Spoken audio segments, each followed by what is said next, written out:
Со цел на граѓаните да им се обезбеди побезбедно движење како директни учесници во сообраќајот, општината крајот на 2018 година го финишира со инвестиција во изградба на тротоари на повеќе фреквентни локации во рамките на градското подрачје. Обезбедените над 2 милиони денари од општинскиот буџет веќе се во функција на реализацијата на оваа инфраструктурна активност, за што позитивно се изјаснија советниците.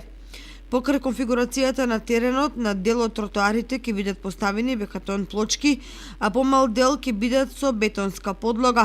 Истовремено ќе се поправаат уличните и градинарските рабници, а каде што ќе се јави потреба, соодветно ќе се нивелираат канализацијските и другите шахти. Веќе е комплетиран пешачкиот простор на улицата Лјупчо Сантов. Паралелно се работи на изградба на тротоар на улицата Асном спроти новиот стамбен комплекс во местноста Касарски круг. На овие улици, од кои некои се стрмни и потешки за движење, планирано е поставување заштитна ограда. Програмата за уредување на тротоари предвидува во наредниот период да се докомплетира пешачката површина на улицата Охридска на потокот од повеќенаменското игралиште кон север, како и на дел од улицата Роза Петрова.